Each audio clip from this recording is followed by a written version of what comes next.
নমস্কার বন্ধুরা, সবাই কেমন আছেন? আশা করি খুব ভালো আছেন। আপনাদের আশীর্বাদে আমিও খুব ভালো আছি। কাকুলি নতুন ব্লগে আপনাদের আবারও স্বাগত জানিয়ে চলুন ব্লগটি শুরু করতে থাকি। আশা করছি আপনাদের ব্লগটি আজকে খুব ভালো লাগবে। আজকে অনেক কিছু রান্না করব। আজকে আমাদের নিরামিষি আর শুক্রবার, তো সকল গুরু ভাই বোনদের জানাই আমার প্রণাম, শুভেচ্ছা, অভিনন্দন।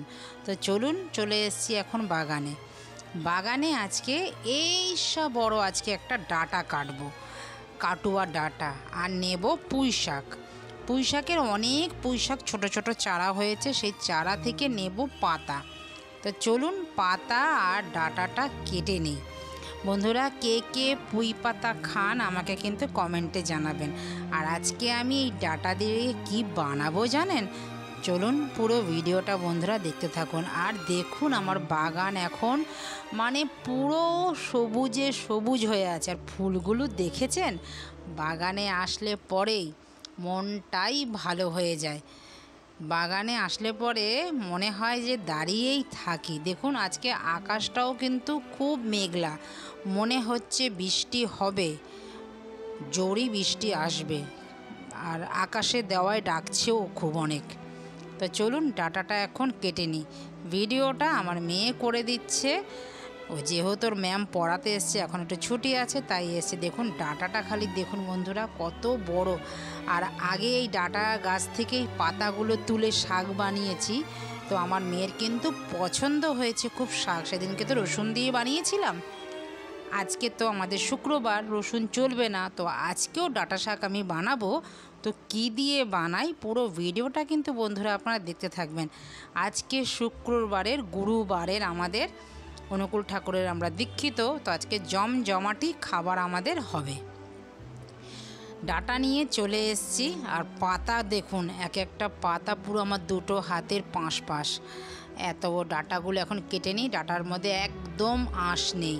এই ডাঁটাগুলো যাতে খাবো না তাতেই ভালো লাগবে। ঝোলে দিলে পরে, মাছের ঝোলে দিলেও কিন্তু খুব টেস্ট লাগবে।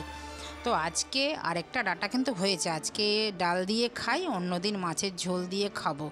আরেকটা ডাঁটা দেখলাম উঠেছে, বেশ মোটা হয়েই উঠছে ডাঁটাগুলো। একটা ডাঁটা আমাদের হয়ে যায়, যেহেতু ছোট ফ্যামিলি আমরা, হয়ে যায় আমাদের। তো চলুন ডাঁটাগুলো এখন তো কেটে নিলাম। এইবার পুঁই পাতাগুলো বিছিয়ে ধুয়ে সুন্দর করে কেটে নিই। চলুন আগে দেখুন ডাঁটা আমার কাটা হয়ে গেছে, দুটো লঙ্কাও একসাথে ফেরে নিলাম। এইবার পুঁই পাতাগুলো কেটে নেব। বন্ধুরা, পুঁই পাতার বড়া আপনারা কে কে খেয়েছেন সেটাও কিন্তু আমাকে কমেন্টে জানাবেন। এই পুঁই পাতার বড়া খেতে অসাধারণ লাগে। আমি আগেও আপনাদের দেখিয়েছি, আর আজকেও কিভাবে বড়া বানাই পুঁই পাতার, দেখতে থাকুন খালি। বললাম না আজকে একদম জমজমাটি খাবারও আজকে বানাবো। তো চলুন, পুঁই পাতাও আমার কাটা হয়ে গেছে একদম ঝিরি করে। এদিকে ডাঁটাগুলো ধুয়ে নিয়ে তারপরে বাকি কাজগুলো দৌড়েই তো সব কাজ করতে হয়। চলুন জল দিয়ে একটু নুন দিয়ে ডাঁটাটা সেদ্ধ বসিয়ে দিয়ে, আর ওইখানে আমার ডাল বসিয়ে দিয়েছি ছোট্ট প্রেশার কুকারে। আজকে মটর ডাল করব ডাঁটা দিয়ে। তো এর মধ্যে দেবো একটু নুন দিয়ে, এটা সেদ্ধ হতে থাকুক। চলুন বাকি কাজগুলো ঘরের সেরে আসি দৌড়ে গিয়ে।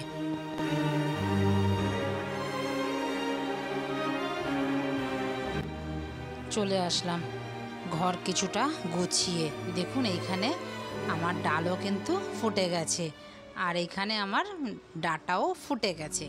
তো ডাঁটার মধ্যে ঢেলে একটু দিলাম নুন, তো আগেই দিয়েছি, দিলাম একটুখানি হলুদ দিয়ে এবার কড়াইটা বসিয়ে দিলাম। কড়াইটা গরম হওয়ার পরে দিলাম শুকনো লঙ্কা ফোড়নে, এবার দেব কালো জিরে ফোড়নে দিয়ে একটু ভাজা হওয়ার পর এই সেদ্ধ করা ডাল আর ডাঁটা একসাথে ঢেলে দেব।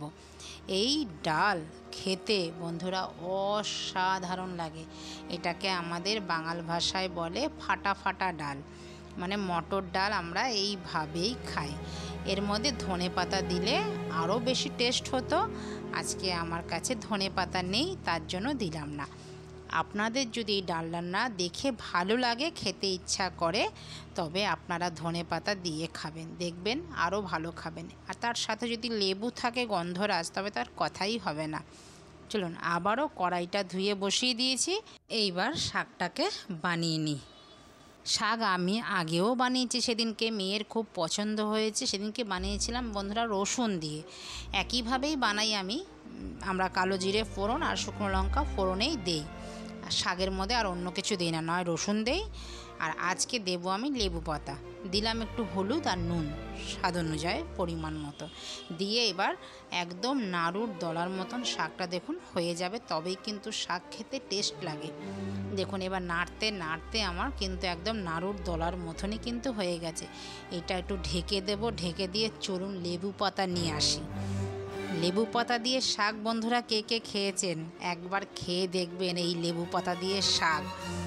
তো এইখানে পুঁই পাতা যে কেটে রেখেছিলাম তার মধ্যে দিলাম নুন, একটু চিনি, একটু হলুদ আর হচ্ছে কালো জিরে আর চালের গুঁড়ো, চালের বাটা, গুঁড়ো না চালের বাটা দিয়ে এটা রেখে দিলাম। এবার চলুন পটল আমি তারই ফাঁকে কেটে নিয়েছি। ওই যে বললাম না তাড়াতাড়ি করে একটা বসিয়ে আরেকটা কাজ করতে হয়, গোটা গোটা আজকে পটল পোস্ত বানাবো। তো পটলটা আমি ধুয়ে নুন দিয়ে মেখে রেখে দিয়েছিলাম। পটলের মধ্যে নুন গেলে পটল খেতে বেশ স্বাদ লাগে। আর অল্প কড়াইতে তেল দিয়ে তেলটা গরম হওয়ার পর পটলগুলো একদম লাল করে ভেজে তুলব। এইভাবেই আমার মা পটল পোস্ত বানায়, খেতে কিন্তু অসাধারণ লাগে। আজকে আমি এইভাবেই বানাবো। আমার মা পটল পোস্তের মধ্যে একটু কাজু আর কিশমিশ বাটা দেয়, তো আমিও কিন্তু আজকে দেব। শুধু পোস্ত দিয়ে করব না, পোস্তর মধ্যে একটু কাজু আর কিশমিশ। এখানে পটলগুলো ভাজার পরে একটু লঙ্কা দিলাম, একটু হলুদ আর একটু নুন দিয়ে কালো জিরে ফোড়ন কিন্তু দিয়েছিলাম, দিয়ে ভালো করে একটু নেড়ে নিলাম। এবার বাটিটা ধুয়েও জল দিয়ে দিলাম। এবার যখন ফুটে গেল এবার দিয়ে দিলাম, দিয়ে একটু সামান্য চিনি দিলাম। পটল পোস্ত একটু মিষ্টি খেতেই ভালো লাগে। পটল পোস্ত আমার হয়ে গেল। এইবার বড়াটা ভেজে নিই। চলুন একদম অল্প তেল দিয়েছি, এটা বেশি তেলও লাগে না, একদম চ্যাপটা চ্যাপটা করে ভেজে নিলাম। একটু গোল গোল করেও ভাজা যায়, এটা আমি চ্যাপটা চ্যাপটা করেই ভাজলাম। এটা খেতে কিন্তু খুব ভালো লাগে, মচমচ করে। আর একদম আমাদের বাঙাল ভাষায় সাকস মাছ, বন্ধুরা কে কে জানেন আমাকে কমেন্টে জানাবেন। সাকস মাছের তেলের মতন এই বড়াটা লাগে খেতে। যদি কেউ বাঙাল হয়ে থাকেন তারা তো জানবেন সাকস মাছ কাকে বলছি আমি। তার যে তেলটা হয় খেতে ঠিক এই পুঁই পাতার বড়ার মতন খেতে লাগে, তো সেই তেলটা। আর আজকেও পুঁই পাতা যে বানালাম ঠিক সেরকম। চলুন হয়ে তো গেছে, এবার মেয়ে তো স্কুল যাবে, দাদাও বেরোবে, তো মেয়েকে এখন ভাত দিয়ে দিলাম, মেয়ে খেতে থাকুক। ডাল আর শাক দিয়ে দিলাম। এবার চলুন আজকে কি কি রান্না করলাম এত তাড়াতাড়ি।